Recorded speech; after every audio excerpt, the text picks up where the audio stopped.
Cricket में 3 factors होते हैं जो किसी टीम के जीत या हार के परिणाम को निर्धारित करते हैं।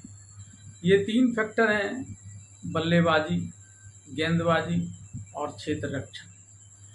लेकिन भारत और इंग्लैंड के बीच इस समय गावस्कर एंडरसन सीरीज, जो 5 टेस्ट मैचों का एक सीरीज है, उसके ओवल में हो रहे अंतिम टेस्ट मैच में एक और फैक्टर जुड़ गया है। आप सोच रहे होंगे कि भला बल्लेबाजी, गेंदबाजी और क्षेत्र रक्षण के बाद ऐसा कौन सा फैक्टर बच जाता है जो किसी टीम के परिणाम को प्रभावित कर सकता है। अगर आप गौर से भारत और इंग्लैंड के बीच ओवल में चल रहे इस अंतिम और 5वें टेस्ट मैच के 2 दिनों के खेल पर नज़र डालेंगे तो आपको यह चौथा फैक्टर आसानी से नज़र आ जाएगा। यह चौथा फैक्टर है वर्षा। पहले दिन इस वर्षा ने भारतीय टीम को प्रभावित किया और भारत 224 रन पर ही ऑल आउट हो गया। इसके 3 खिलाड़ी तो बिना खाता खोले ही वापस आ गए। तो ऐसा लगने लगा कि वर्षा ने इंग्लैंड के लिए मेहरबानी की हो। और फिर दूसरे दिन जब इंग्लैंड अच्छी स्थिति में चल रहा था तो फिर वर्षा इस बार भारत पर मेहरबान हो गई। दूसरे स्पेल में जब भारत ने उसके 8 विकेट चटका दिए और इंग्लैंड भारत से मामूली 18 रन का ही बढ़त बना सका है। हालांकि अभी खेल बाकी है, वर्षा की वजह से रुकी हुई है, लेकिन वर्षा ने एक तरह से अपने आप को निष्पक्ष करार दिया कि इसने दोनों ही देशों की टीमों को प्रभावित किया है और किसी का पक्ष नहीं लिया है।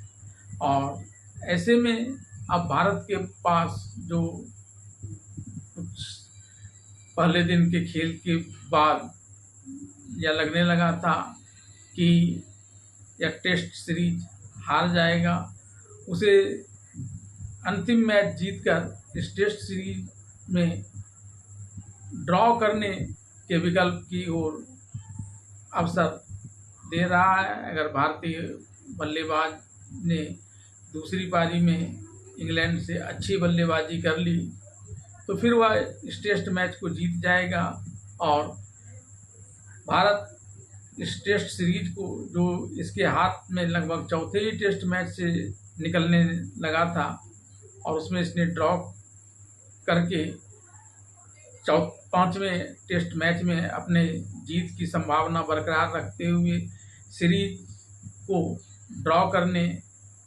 तक की स्थिति में ला दिया, वह अब भी बरकरार है। आइए देखते हैं कि अब तक क्या स्थिति रही है इस खेल की, जबकि वर्षा की वजह से खेल अभी रुकी हुई है। लंदन के ओवल में इंडिया वर्सेस इंग्लैंड का 5वां टेस्ट मैच खेला जा रहा है। इंग्लैंड ने पहली पारी में सभी विकेट खेलकर 247 रन बनाए हैं। इंग्लैंड को पहली पारी के आधार पर 23 रनों की बढ़त मिली है।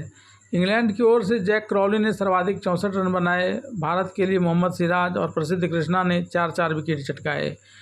दूसरे दिन का पहला सेशन इंग्लैंड के नाम रहा, लेकिन भारत ने दूसरे सेशन में दमदार वापसी की और सेशन को जीता। पहले सेशन में भारतीय टीम ने पहले आधे घंटे में ही अपना 4 विकेट खो दिए और टीम 224 रन पर ऑल आउट हो गई। महज 20 रन ही ओवरनाइट स्कोर में भारत जोड़ सका। पहले दिन के खेल के बाद स्कोर 204 6 विकेट पर था, लेकिन टीम 224 रनों पर ढेर हो गई। भारत के लिए करुण नायर ने अर्धशतक जड़ा, जबकि इंग्लैंड के लिए एंडरसन ने 5 विकेट चटकाए।